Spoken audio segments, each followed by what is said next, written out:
Hello everyone, welcome once again to my channel Physics World. So आज हम Newton's laws of motion से related important previous year questions करेंगे जो various teaching exams में पूछे गए हैं। सो चलिए शुरू करते हैं। क्वेश्चन नंबर 1 है, how much force is required to change the velocity of a body of mass 1 kg from 20 metre पर सेकेंड टू 30 मीटर पर सेकेंड इन 2 सेकेंड्स। इसे समझने से पहले हम न्यूटन्स के 3 लॉज को समझ लेते हैं। तो न्यूटन का जो फर्स्ट लॉ है that is called law of inertia. Newton का फर्स्ट लॉ ऑफ मोशन है that is law of inertia, जिसमें वो कहता है कि कोई भी बॉडी अपने स्टेट को, स्टेट ऑफ रेस्ट को, स्टेट ऑफ मोशन को और state of any particular direction, जब वो किसी पर्टिकुलर डायरेक्शन में मूव कर रहा हो, उसको मेंटेन करेगा जब तक कि कोई एक्सटर्नल फोर्स उस पर एक्ट नहीं होता है। तो इनर्शिया क्या है? एक इनेबिलिटी है किसी भी बॉडी की जिसमें वो क्या करता है, अपनी स्टेट को चेंज नहीं कर सकता। उसके पास एक इनेबिलिटी है जिससे वो अपनी स्टेट को बदल नहीं सकता। That is called law of inertia. Second law था, जैसे फर्स्ट लॉ में उसने फोर्स की डेफिनेशन दी, सेकेंड लॉ में, न्यूटन्स के सेकेंड लॉ में फोर्स की हमको क्या मिलती है, फोर्स का हमें फॉर्मूला देखने को मिलता है कि फोर्स को हम मेजर कैसे करेंगे। तो सेकेंड लॉ हमारे पास है, the rate of force is directly proportional to the rate of change of momentum dp upon dt, या इसी को हम कहते हैं F equal to mass into acceleration. किसी बॉडी का अगर हमें फोर्स कैलकुलेट करना है तो हमें उसका मास पता होना चाहिए और किस एक्सेलरेशन से वो उसमें उस बॉडी में कितना एक्सेलरेशन लग रहा है वो पता होना चाहिए, उससे हम उसको कैलकुलेट कर सकते हैं। और थर्ड लॉ ऑफ मोशन है that is known as action reaction law, कि every action has equal and opposite reaction. अगर किसी बॉडी के ऊपर हम, थर्ड लॉ क्या कहता है, इसको हम बोलते हैं एक्शन रिएक्शन लॉ। वो कहता है कि अगर हम किसी बॉडी के ऊपर एक पर्टिकुलर फोर्स लगाते हैं तो वो बॉडी भी हमारे ऊपर उतना ही सेम फोर्स लगाएगी इन अपोजिट डायरेक्शन। तो इसी प्रिंसिपल पर हमारे जो रॉकेट प्रपल्सन्स हैं और बहुत सारे एग्जांपल्स हैं उसमें एक्शन रिएक्शन लॉ हमारा यूज़ होता है। तो न्यूटन का फर्स्ट लॉ हमको फोर्स के डेफिनेशन के बारे में बताता है, सेकेंड लॉ हमें फोर्स के मेजरमेंट के बारे में बताता है और थर्ड लॉ फोर्स का एप्लीकेशन कहाँ कहाँ किस तरह से होगा उसके बारे में हमको इन्फॉर्मेशन देता है। तो चलिए शुरू करते हैं क्वेश्चंस। क्वेश्चन नंबर 1 है हमारे पास, how much force is required. अब यहाँ पर हमें फोर्स कैलकुलेट करना है, तो फोर्स के लिए हमें न्यूटन का सेकंड लॉ पता है। तो न्यूटन का सेकंड लॉ क्या कहता है, दैट इज न्यूटन का सेकंड लॉ है हमारे पास F equal to mass into acceleration. अब मास हमको गिवन है 1 किलोग्राम, एक्सेलरेशन हमको कैलकुलेट करना है। तो एक्सेलरेशन का फॉर्मूला क्या होता है, that is v2 minus v1 upon T, where v2 is final velocity and v1 is initial velocity, t time हो गया। तो ये हो जाएगा mass 1 kilogram into v2 minus v1 that is 30 minus 20 divided by 2 seconds में वो कितना force exert करेगा। तो फोर्स इक्वल टू क्या हो जाता है हमारे पास, फोर्स इक्वल टू हमारा हो जाएगा 30 माइनस 20 10 और ये हो जाएगा 5 newton. That is option number B is correct. तो ये इजी क्वेश्चन था इस तरह के, लेकिन आपको फॉर्मूला बेस्ड क्वेश्चंस पता होने चाहिए। Move on to next question. Second question हमारे पास वर्क एनर्जी थ्योरम से। तो सेकंड क्वेश्चन क्या कह रहा है, work energy theorem for linear motion of any particle is based on the. तो वर्क एनर्जी थ्योरम किस लीनियर मोशन, किस इक्वेशन के ऊपर डिफाइन होता है। तो पहले हमको पता होना चाहिए वर्क एनर्जी थ्योरम होता क्या है। तो बेसिकली वर्क एनर्जी थ्योरम हमको रिलेशनशिप बताता है कि किसी बॉडी में किया गया वर्क किसके इक्वल होता है। तो किसी बॉडी में जो कोई बॉडी है अगर वो मैकेनिकल वर्क कर रहा है तो उस बॉडी में जो मैकेनिकल वर्क किया गया है वो चेंज इन काइनेटिक एनर्जी के बराबर होगा, यह हमें पता होना चाहिए। और इसमें से कौन सा लॉ इस चीज़ को प्रूफ करता है, तो आइए देखते हैं थोड़ा सा। तो हमें पता है न्यूटन का सेकंड लॉ क्या है, न्यूटन का सेकंड लॉ है force equal to mass into acceleration, ये हम जानते हैं। और इसी को हम इस तरह से लिख सकते हैं, मास एक्सेलरेशन को हम लिख सकते हैं dv अपॉन dt, ये हम जानते हैं। और हमें पता है वर्क डन, अगर किसी बॉडी के ऊपर हमने फोर्स लगाया तो उसमें कहीं ना कहीं वर्क डन होगा। तो वर्क डन क्या होता है, अगर मैंने किसी बॉडी के ऊपर फोर्स लगाया और उसमें डिस्प्लेसमेंट फोर्स लगाया F और लेट सपोज उसमें डिस्प्लेसमेंट हुआ ds डिस्प्लेसमेंट हमने इस बॉडी में दिया, तो उस समय पर वर्क डन कितना होगा। तो work done, small work done dw बराबर हमारे पास हो जाएगा that is F into ds, अब यहां पर फोर्स की वैल्यू हमने निकाली है ऊपर, तो फोर्स क्या हो जाएगा m dv upon dt into ds। ठीक है। अब डिस्प्लेसमेंट क्या होता है? डिस्प्लेसमेंट अगर तुम्हें पता हो, displacement equal to velocity into time, v into D T, velocity into time. तो अगर मैं यहाँ पे इसको चेंज करता हूँ तो हमको क्या मिल जाएगा? m dv अपॉन dt और हो जाएगा v dt, ये साथ में आ जाएगा। अब यहाँ पर dt से dt कैंसिल हो गया, तो मैं इसको थोड़ा सा इरेज कर लेता हूँ।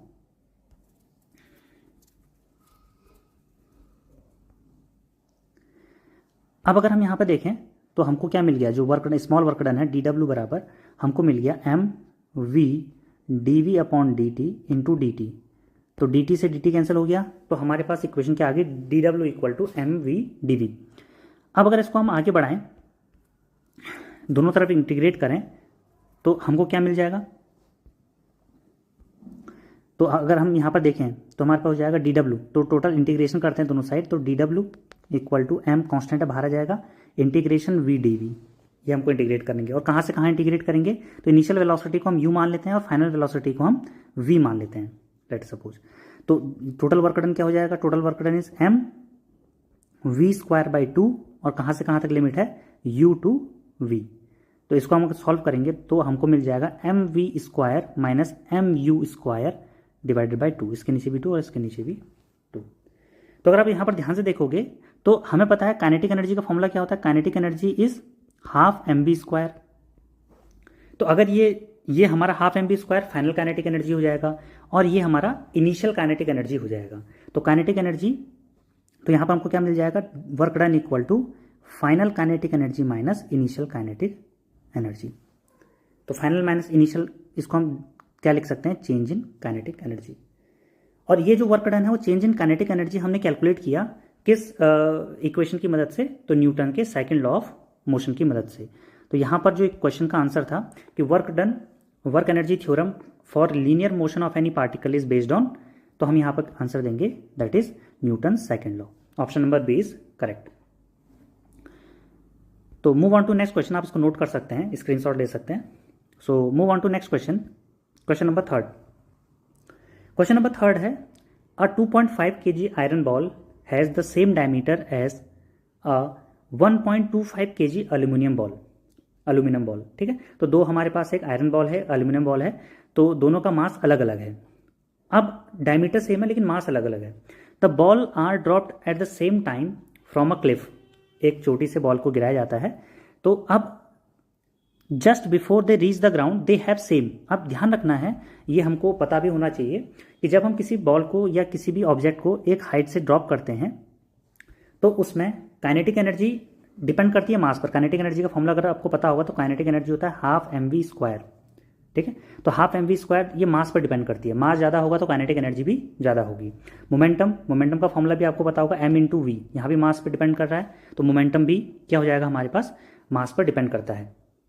वेयर एज जो पोटेंशियल एनर्जी है उसका फॉर्मूला भी ग्रेविटेशनल पोटेंशियल एनर्जी का mgh होता है, तो वो क्या है? हमारे पास मास पे डिपेंड करता है। तो ये तीनों चीज़ें मास पे डिपेंड कर रही हैं, तो अगर मास डिफरेंट होगा तो हमारे ऑब्जेक्ट का क्या होगा? वहाँ पर जो ऑब्जेक्ट है उसमें ये डिफरेंट वैल्यूज़ निकलेंगे, kinetic energy, momentum, potential energy. जब ये ऑब्जेक्ट ग्राउंड के नज़दीक पहुँचेंगे तो इनका ये तीनों वैल्यूज़ चेंज होंगी। वहीं पर जो एक्सेलरेशन है, एक्सेलरेशन ड्यू टू ग्रेविटी, यहाँ पर एक्सेलरेशन किसकी बात हो रही है? एक्सेलरेशन ड्यू टू ग्रेविटी की बात हो रही है। तो एक्सेलरेशन ड्यू टू ग्रेविटी को हम जी से डिनोट करते हैं और उसका फॉर्मूला होता है capital G capital M upon R square. ये मास पर डिपेंड नहीं करता, ये कैपिटल एम है मास ऑफ द अर्थ। ठीक है। तो ये मास ऑफ द बॉडी पर डिपेंड नहीं करता, तो जी की वैल्यू सेम रहेगी फॉर ऑल द बॉडीज जिनका डिफरेंट मास होगा। अगर वो एक सेम हाइट से गिराया जा रहा है, कहीं से भी गिराया जा रहे हैं, और वो एक सेम सरफेस लेवल पर गिराए जा रहे हैं, तो उस टाइम पर उनके पास जब वो ग्राउंड पर पहुंचेंगे तो उनके पास same acceleration due to gravity होगा। ठीक है। तो इस बात का ध्यान देना है। तो option number A is correct. जी की वैल्यू सेम होगी when they dropped from some height, और अगर मास डिफरेंट है तब भी। Move on to next question, question number 4। Question number 4 है 1 kilogram weight is equal to. तो 1 किलोग्राम वेट होता क्या है, थोड़ा सा उसको समझ लेते हैं। जैसे हम फोर्स की बात करते हैं तो फोर्स की दो तरह की यूनिट होती है। एक होती है फोर्स की यूनिट एब्सोल्यूट यूनिट और दूसरी होती है ग्रेविटेशनल यूनिट। तो अगर हम फोर्स की बात करें तो फोर्स को हम दो तरह की यूनिट में मेज़र करते हैं, एक होती है एब्सोल्यूट यूनिट और दूसरी होती है ग्रेविटेशनल यूनिट। ग्रेविटेशनल यूनिट, जो एब्सोल्यूट यूनिट होती है वो दो तरह की होती है, आपको पता है, दैट इज एसआई यूनिट और एसआई यूनिट और CGS unit, SI unit and CGS unit. तो जो एसआई यूनिट होती है फोर्स की, that is called Newton. Newton SI unit क्या होती है? न्यूटन। तो 1 न्यूटन क्या होता है? आपको पता है force equal to mass into acceleration होता है। तो अगर 1 किलोग्राम वेट पर, 1 किलोग्राम मास पर अगर एक्सेलरेशन लगता है 1 मीटर पर सेकंड स्क्वायर, तो उस टाइम पर हम कहेंगे इस बॉडी के ऊपर फोर्स लग रहा है 1 न्यूटन। सिमिलरली जो एब्सोल्यूट यूनिट होती है सीजीएस यूनिट, सीजीएस में क्या होता है, उसको जो उसकी जो यूनिट होती है वो होती है डाइन। ठीक है, तो डाइन यूनिट जो होती है एक्चुअली में वो क्या होती है, तो 1 डाइन बराबर क्या होगा कि किसी बॉडी पर जिसका मास 1 ग्राम है और उसकी जो एक्सेलरेशन उस बॉडी पर दिया गया है फोर्स लगा करके, दैट इज 1 सेंटीमीटर पर सेकंड स्क्वायर, तो जो उस बॉडी के ऊपर फोर्स लगेगा that force is known as 1 dyne. तो एक ऐसा यूनिट है न्यूटन और दूसरी है सीजीएस यूनिट। वहीं पर किलोग्राम वेट क्या होता है, तो किलोग्राम वेट फोर्स का ग्रेविटेशनल यूनिट है। ग्रेविटेशनल यूनिट है तो ग्रेविटेशनल यूनिट, तो दो तरह के ग्रेविटेशनल यूनिट होता है, एक होता है kilogram weight and second one is known as gram weight. Kilogram weight को ही हम क्या कहते हैं, किलोग्राम वेट को ही हम किलोग्राम फोर्स भी कहते हैं, किलोग्राम फोर्स। क्योंकि जो वेट होता है एक्चुअली में मास और वेट में, वेट क्या होता है अपने आप में, वेट फोर्स की यूनिट होती है, या फोर्स होता है। मास एक स्केलर क्वांटिटी है लेकिन वेट वेक्टर क्वांटिटी है। वहीं पर ग्राम वेट को हम लिखते हैं ग्राम फोर्स। तो 1 किलोग्राम वेट कितना होता है, तो 1 किलोग्राम का भार जो होगा, 1 किलोग्राम का जो वेट होगा, फोर्स होगा, वो कितना होगा, तो उसको हम कैलकुलेट करते हैं W equal to M into g से। किसी बॉडी का वेट हम निकालते हैं mass into acceleration due to gravity. तो mg मास है 1 किलोग्राम और एक्सेलरेशन ड्यू टू ग्रेविटी होता है 9.8 मीटर पर सेकंड स्क्वायर।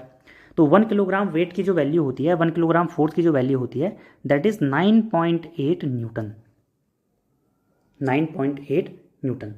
वहीं पर जो हमारे पास 1 ग्राम वेट होता है या 1 ग्राम फोर्स होता है, उसकी यूनिट होती है 980। ठीक है, तो आपको ध्यान देना है कि जो 1 किलोग्राम वेट है उसकी वैल्यू है 9.8 न्यूटन। अगर आपको कन्वर्जन आ जाएगा कि एक बॉडी के ऊपर 90 किलोग्राम वेट लग रहा है या 10 किलोग्राम वेट लग रहा है, तो आपको पता होना चाहिए कि 10 किलोग्राम वेट न्यूटन के टर्म्स में कितना होता है। तो 10 किलोग्राम वेट आप 9.8 से मल्टीप्लाई कर देंगे तो 98 न्यूटन हो जाएगा। तो आपको इस तरह से ये कन्वर्जन पता होनी चाहिए। Move on to next question. Question number 5 है, a body of mass 2 kilogram is moving with a constant velocity of 4 metre पर second on a frictionless table. The force required to keep the body moving with the same velocity will be. हमको एक मास दिया है, एक body दी है जिसका मास 2 kilogram है और वो एक कांस्टेंट वेलोसिटी 4 मीटर पर सेकंड से एक फ्रिक्शनलेस टेबल के ऊपर मूव कर रही है। द फोर्स रिक्वायर्ड, अब हमको कितना फोर्स चाहिए ताकि वो लगातार चलते रहे। अब हम जानते हैं फोर्स इक्वल टू होता है मास इंटू एक्सेलरेशन, ये हमें पता है। अब एक्सेलरेशन को हम लिख सकते हैं m equal to dv upon dt। अगर आप ध्यान से देखें तो उसने एक टर्म कहा यहाँ पर कांस्टेंट वेलोसिटी। अगर बॉडी कांस्टेंट वेलोसिटी के साथ मूव कर रहा होगा तो उसका चेंज कितना हो जाएगा, चेंज उसका 0 हो जाएगा। इसका मतलब फोर्स इक्वल टू हो जाएगा 0। तो अगर एक बॉडी कांस्टेंट वेलोसिटी के साथ मूव कर रही है किसी भी टेबल पर, फ्रिक्शनलेस टेबल पर, तो उस बॉडी के ऊपर लगने वाला फोर्स क्या हो जाएगा, 0 न्यूटन। तो इस बात का ध्यान देना है क्योंकि rate of change of velocity वहाँ पर 0 हो जाएगा, कांस्टेंट वेलोसिटी के साथ है वो, तो rate of change of velocity 0 हो जाएगा, तो दैट इज कॉल्ड 0 न्यूटन। ठीक है, तो move on to next question. अच्छा क्वेश्चन था तो ये पता होना चाहिए आपको। नेक्स्ट क्वेश्चन है हमारे पास, a 900 kilogram car is going at a speed of 20 metre पर second along a level road. The constant retarding force required to stop it in a distance of 30 metre is. तो हमारे पास एक 900 kilogram car है जो कि 20 metre पर second speed से मूव कर रहा है और हमने उस पर ब्रेक अप्लाई किए तो वो रिटार्डिंग फोर्स उस पर अप्लाई हुआ। तो वो रिटार्डिंग फोर्स हमें कैलकुलेट करना है कि उस पर रिटार्डिंग फोर्स कितना अप्लाई हो रहा है और वो जो उसने डिस्टेंस ट्रेवल करी है दैट इज़ 30 मीटर। तो हम यहाँ पर एसेलरेशन हमको कैलकुलेट करना है, क्योंकि फोर्स इक्वल टू होता है मास इंटू एसेलरेशन। तो हमें एसेलरेशन कैलकुलेट करना है, क्योंकि मास तो हमको गिवन है। अगर हम किसी तरीके से एसेलरेशन, रिटार्डिंग एसेलरेशन कैलकुलेट कर पाएँ तो हम यहाँ पर फोर्स को कैलकुलेट कर पाएंगे। तो एसेलरेशन निकालने का फॉर्मूला क्या है, तो हमें दिया क्या है यहाँ पर, तो इनिशियल वेलोसिटी u की वैल्यू गिवन है हमको 20 मीटर पर सेकंड, और फाइनल वेलोसिटी v हमको गिवन है 0, क्योंकि वो रुक गया है, बॉडी रुक गई है जहाँ पर फाइनल वेलोसिटी था, तो 0 मीटर पर सेकंड। डिस्टेंस हमको दिया गया है, तो हम किस तरह से इसको कैलकुलेट करेंगे। अगर आपको इक्वेशन ऑफ मोशन में थर्ड इक्वेशन ऑफ मोशन पता है तो आप थर्ड इक्वेशन ऑफ मोशन से इसको कैलकुलेट कर सकते हैं। थर्ड इक्वेशन ऑफ मोशन क्या होती है हमारे पास, that is v square equal to u square plus 2as, क्योंकि हमें डिस्प्लेसमेंट दिया है, डिस्टेंस दिया है। तो v 0 हो जाएगा इक्वल टू यू स्क्वायर, तो that is u 20 square plus 2 into a, और s की वैल्यू है 30। तो अब हम इसको कैलकुलेट करते हैं, तो हमारे पास हो जाएगा 0 इक्वल टू 400 प्लस 2 इंटू 30 हो जाएगा 60a। तो अगर हम यहाँ पे इसको मूव कराएं तो क्या हो जाएगा हमारे पास 60a equal to 400, a equal to 400 upon 60, और ये निगेटिव भी आ जाएगा इसके साथ इस तरह से, तो कैंसिल हो गया। तो हो जाएगा 40 upon 60, that is 20 upon 3, minus 20 upon 3। मैं चेक कर लेता हूँ एक बार, हाँ 20 अपॉन 3, इसकी मीटर पर सेकंड स्क्वायर इसकी वैल्यू आ गई, मीटर पर सेकंड स्क्वायर। अब हम फोर्स कैलकुलेट कर रहे हैं, तो फोर्स हमारा क्या था, मास इंटू एसेलरेशन। मास हमको दिया गया है 900 किलोग्राम, तो अब हम कैलकुलेट कर लेते हैं इसको। तो फोर्स इक्वल टू था मास इंटू एसेलरेशन, मास दिया है 900 किलोग्राम इंटू एसेलरेशन हमारा आ गया -20 अपॉन 3, तो 3 से 3 कैंसिल हो गया, तो 3 3 जा 9, ठीक है, और ये हो जाएगा 3 2 जा 6000 न्यूटन। तो और निगेटिव आ गया। निगेटिव आने का रीज़न ये है, निगेटिव आने का रीज़न है क्योंकि यह वाला फोर्स क्या है, रिटार्डिंग फोर्स है। तो अगर हम रिटार्डिंग फोर्स बोल रहे हैं तो निगेटिव लगाने की ज़रूरत नहीं है, और अगर हम बोल रहे हैं कि फोर्स कितना अप्लाई हुआ बॉडी पर, तो हम बोल सकते हैं -600 न्यूटन। तो यहाँ से अगर हम देखें अपना आंसर, तो हमारा आंसर हो जाएगा, आंसर नंबर ए हमारा आंसर हो जाएगा ए 6000 न्यूटन। तो किसी बॉडी के ऊपर लगने वाला जो फोर्स है वो कितना हो जाएगा, 6000 न्यूटन हो जाएगा, जो 30 मीटर पर जा करके रुक जाती है। तो इस तरह से आप कैलकुलेट कर सकते हैं यहाँ पर, और यहाँ पर इक्वेशन ऑफ मोशन का भी इस्तेमाल हुआ है, थर्ड इक्वेशन ऑफ मोशन का, तो आप इस तरह से इसको कैलकुलेट कर सकते हैं। क्वेश्चन नंबर 7 हमारे पास है, the ratio of weights of a man inside a lift when it is stationary and when it is going down with a uniform acceleration A is. तो अब 3.3:2 दिया है, हमको निकालना है कि ये एक्सेलरेशन की वैल्यू कितनी है। तो यहाँ पर आपको थोड़ा सा समझना पड़ेगा, 3 कंडीशन समझनी पड़ेंगी। पहला, जब कोई बॉडी स्टेशनरी है, तो जब कोई बॉडी स्टेशनरी होती है तो उसका जो वेट होता है वो होता है mass into acceleration due to gravity. जब हमने डिस्कस किया था, किसी बॉडी का जो वेट होता है वो mass into acceleration due to gravity के बराबर होगा, और जब बॉडी क्या होगी, स्टेशनरी होगी। जब बॉडी अपवर्ड मोशन कर रही होगी, जब बॉडी अपवर्ड मोशन कर रही होगी, और मान लेते हैं ए एक्सेलरेशन से अपवर्ड मूव कर रही थी, तो उस टाइम पर जो वेट होगा बॉडी का वो क्या हो जाएगा, इंक्रीज हो जाएगा बाय ma फोर्स, उस एक्सेलरेशन के फोर्स से। तो इसको मैं लिख सकता हूं mg + a, इस तरह से। तो बॉडी का वेट क्या हो जाएगा, वेट इंक्रीज हो जाएगा, वेट क्या हो जाएगा, बढ़ जाएगा। तो अगर आपने लिफ्ट का एग्जांपल देखा है, तो लिफ्ट में जब आप लिफ्ट ऊपर की तरफ अपवर्ड मोशन करती है तो आपका वेट आपको भारी सा लगता है। वो क्यों लगता है, उसमें हमारा मास ऑफ एक्सेलरेशन जो ऊपर की तरफ हो रहा है वो भी उसमें इंक्लूड हो जाता है। और जब बॉडी क्या होती है, डाउनवर्ड मोशन करती है, डाउनवर्ड, तो डाउनवर्ड मोशन मान लेते हैं ए एक्सेलरेशन से वो डाउनवर्ड मोशन कर रही है बॉडी, तो उस टाइम पर जो उसका इफेक्टिव वेट हो जाएगा वो कितना हो जाएगा, एक तो उसका जो स्टेशनरी वेट था mg माइनस इस बार क्या होगा, जितना वेट था उसका उसमें से क्या होगा, सब्ट्रैक्ट होगा कितना वेट, जितना उसने फील किया उस एक्सेलरेशन की वजह से ma, तो उसका वेट क्या हो जाएगा, mg - a, ये उसका वेट हो जाएगा। तो इफेक्टिव वेट क्या हो जाएगा, डिक्रीज हो जाएगा उसके स्टेशनरी वेट से जब वो डाउनवर्ड जाएगा, और अपवर्ड जाएगा तो स्टेशनरी वेट क्या हो जाएगा, उसका बढ़ जाएगा, अपवर्ड जाते समय इफेक्टिव वेट क्या हो जाएगा, इंक्रीज हो जाएगा।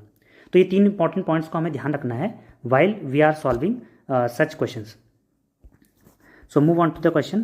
तो हमारे पास क्या है, अब हमको दिया क्या है, स्टेशनरी वेट दिया है, स्टेशनरी वेट, और जब वो यूनिफॉर्म एक्सेलरेशन के साथ डाउनवर्ड जा रहा था तो उसका दोनों का क्या दिया है, हमको वेट दिया गया है, उन दोनों का रेशियो दिया गया है। तो अगर मैं देखूं तो स्टेशनरी वेट क्या होता है हमारे पास, हमको दिया गया stationary weight upon downward weight, तो WD लिख देता हूँ मैं इसको। तो स्टेशनरी वेट होता है हमारा mg और डाउनवर्ड वेट होता है हमारा mg माइनस a, ये पता होना चाहिए। तो ये कैंसिल हो जाएगा m से m, और हमें पता है ये रेशियो हमको गिवन है 3:2। तो अगर हम इसको सॉल्व करें अब आगे तो क्या हो जाएगा, 2g equal to 3g minus 3a, ठीक है। तो अब इसको अगर आप सॉल्व करोगे तो ये हो जाएगा 3a इक्वल टू g, तो a की वैल्यू क्या आ जाएगी, a की वैल्यू आ जाएगी g/3, a की वैल्यू आ जाएगी g/3। तो हमारा ऑप्शन नंबर C करेक्ट हो गया, g/3। तो जो एक्सेलरेशन होगा हमारा बॉडी का, जिस एक्सेलरेशन से वो नीचे जा रहा होगा वो क्या होगा, g/3 होगा, तब उसका रेशियो 3/2 आएगा। तो होप सो आपको समझ में आया होगा कि दोनों वेट में फ़र्क है, और दोनों का इफेक्टिव वेट जब स्टेशनरी होता है तो वेट कांस्टेंट mg के बराबर होता है, लेकिन जब वो ऊपर और नीचे कुछ एक्सेलरेशन के साथ जाएगा तो वेट में चेंज होगा, वो इस तरह से होगा। Move on to 8th question. 8th question हमारे पास, during the launch of a rocket of a mass 20,000 kilogram. अब एक रॉकेट है जिसका मास है 20,000 kilogram, a force of 5 × 10⁵ newton is applied for 20 seconds. तो 20 सेकेंड्स तक इतना फोर्स उस पर अप्लाई होता है। तो हमें कैलकुलेट करना है कि what is the velocity of the rocket, उस टाइम पर रॉकेट के ऊपर कितनी वेलोसिटी अप्लाई हो रही होगी। तो हमको ये कैलकुलेट करना है। तो वेलोसिटी कैलकुलेट करना है, तो वेलोसिटी कैलकुलेट करने के लिए थोड़ा सा हम यहाँ पर सोचते हैं। तो हमें न्यूटन का सेकंड लॉ पता है। न्यूटन का सेकंड लॉ क्या है, force equal to mass into acceleration होता है। और एक्सेलरेशन क्या है, अगर हम ध्यान दें तो एक्सेलरेशन है हमारा final velocity minus initial velocity over time. इस तरह से हम कैलकुलेट कर लेते हैं। फोर्स हमको गिवन है कितना, 5 × 10⁵ न्यूटन, इतना गिवन है। मास हमको गिवन है 20,000, दैट इज 2 × 10⁴। एक्सेलरेशन में फाइनल वेलोसिटी हमको कैलकुलेट करनी है आफ्टर 20 सेकेंड्स, तो मैं उसको v रख देता हूँ। इनिशियल वेलोसिटी, जब बॉडी रॉकेट ने स्टार्ट नहीं किया था जर्नी, तो उसकी इनिशियल वेलोसिटी हम 0 मान सकते हैं, क्योंकि 0 स्टार्टिंग में 0 वेलोसिटी के साथ था जब टाइम t = 0 था। अपॉन टाइम दिया हमको 20 सेकेंड्स। अब इसे हमें कैलकुलेट करना है। यहाँ से हम फाइनल वेलोसिटी कैलकुलेट कर सकते हैं। सो 2 से 2 कैंसिल हो जाएगा यहाँ पे, और 1 0 से 1 0 कैंसिल हो जाएगा, दैट इज़ 10⁻³ हो जाएगा। 10⁻³ से यहाँ कैंसिल हो जाएगा, 10⁻² हो जाएगा। तो अगर हम इसको सॉल्व करूँ तो ये हो जाएगा हमारे पास, यहीं पर लिख लेता हूँ। तो v इक्वल टू आ जाएगा हमारे पास, दैट इज़ 5 × 10⁻², तो हो जाएगा 5 × 10⁻²। तो v इक्वल टू हो जाएगा 500 मीटर पर सेकेंड। तो जो 20 सेकेंड्स के बाद जो रॉकेट की वेलोसिटी होगी दैट इज़ 500 मीटर पर सेकेंड। तो option number B is correct. तो इसको आपको इस तरह से सॉल्व कर लेना है। क्वेश्चन आसान था, तो लेकिन थोड़ा सा हमें फॉर्मूला ध्यान रखना है कि हमें second law of equation, second law of motion के साथ सॉल्व करना है। तो ध्यान देना होगा सेकंड लॉ का एप्लीकेशन किस तरह से हम कर सकते हैं क्वेश्चंस के ऊपर, कहाँ पर रॉकेट में लग रहा है, कहीं पर और क्वेश्चंस में इसका यूज़ होता है। तो इस तरह से हम इसको सॉल्व कर सकते हैं। Move on to 9th question. 9th question हमारे पास है, the weakest of the fundamental interaction is the. तो आपको पता होना चाहिए नेचर में जो फंडामेंटल फोर्सेज हैं या फंडामेंटल इंटरैक्शंस हैं, तो 4 फंडामेंटल इंटरैक्शंस होते हैं। तो पहला है हमारा ग्रेविटेशनल, दूसरा है इलेक्ट्रोमैग्नेटिक, तीसरा है वीक और strong. Strong nuclear forces, weak nuclear forces, gravitational forces and electromagnetic forces. तो ये 4 तरह के फंडामेंटल फोर्सेज हमारे नेचर में हमको देखने को मिलते हैं। अब हम इसकी हमें पता करना है कि कौन सा वीकेस्ट है इसमें। तो हमें पता होना चाहिए इसका ऑर्डर।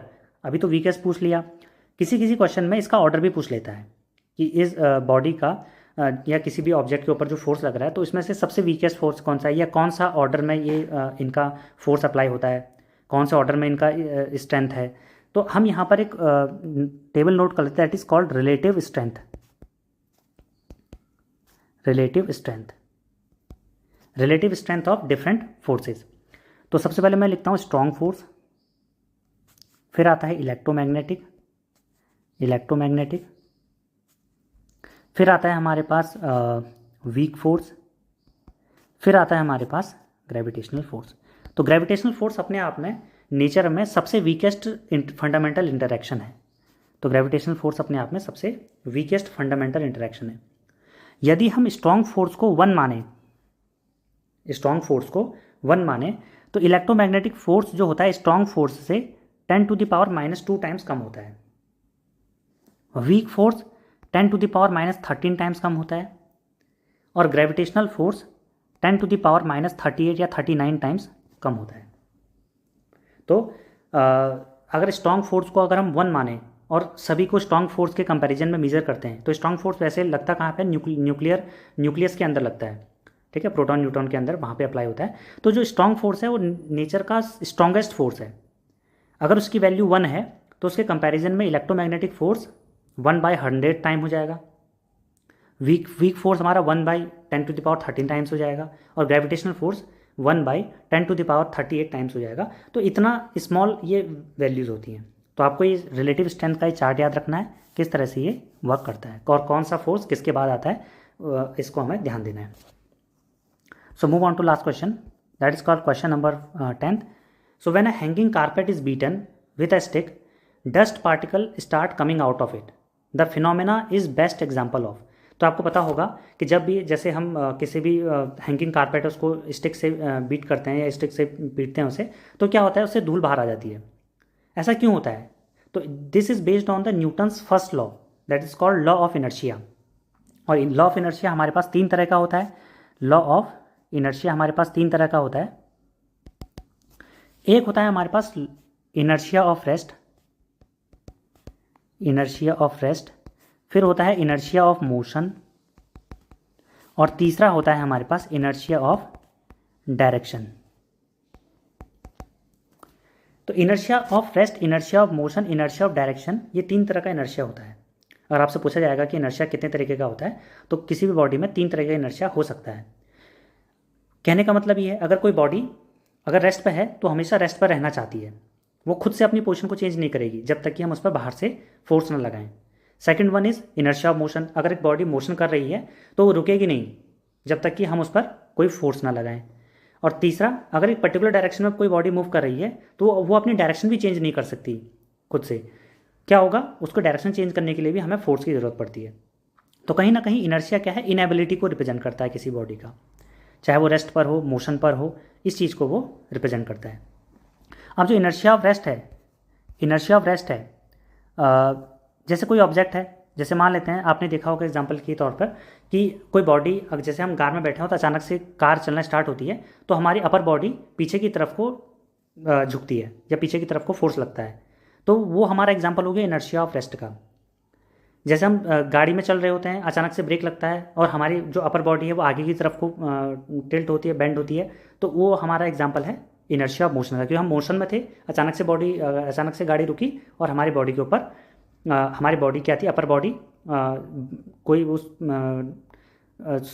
सिस्टम का पार्ट उस पर टच नहीं था, तो हमारी लोअर बॉडी तो कार का पार्ट थी लेकिन अपर बॉडी को उतना अंदाज नहीं था, तो अपर बॉडी आगे की तरफ को गिर जाती है। Third one is inertia of direction. जैसे कभी कभी गाड़ी चलाते समय अचानक से मोड़ आता है तो हम जब मोड़ लेते हैं तो हमारी बॉडी गाड़ी के साइडवेज जाने लग जाती है, तो वो क्या है, वो एग्जांपल है हमारा इनर्शिया ऑफ डायरेक्शन का।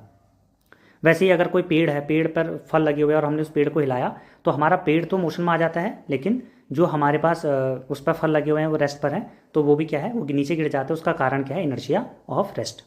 वैसे ही हमारे पास जो हैंगिंग कारपेट है, जब हम उसको बीट करते हैं तो हमारा कारपेट तो मोशन में आ जाता है, लेकिन जो हमारे उसके डस्ट पार्टिकल्स हैं वो रेस्ट पर ही रहते हैं, जो कि कारपेट से दूर चले जाते हैं। तो इस वजह से क्या होगा, इनर्शिया ऑफ रेस्ट के कारण वो हमारा क्या हो जाएगा, ये फिनोमेना हमको देखने को मिलता है। तो this is based on the Newton's first law of motion. So hope so मुझे लगा है कि आपको ये चीज़ समझ में आई होगी कि लॉज ऑफ इनर्शिया क्या होता है और किस तरह से न्यूटन्स लॉज पर क्वेश्चन टीचिंग एग्जाम्स में, वेरियस टीचिंग एग्जाम्स में बनते हैं। सो मिलते हैं आपको नेक्स्ट वीडियो में, जहाँ पर हम इक्वेशन ऑफ मोशन से रिलेटेड क्वेश्चंस को सॉल्व करेंगे। सो तब तक के लिए थैंक यू।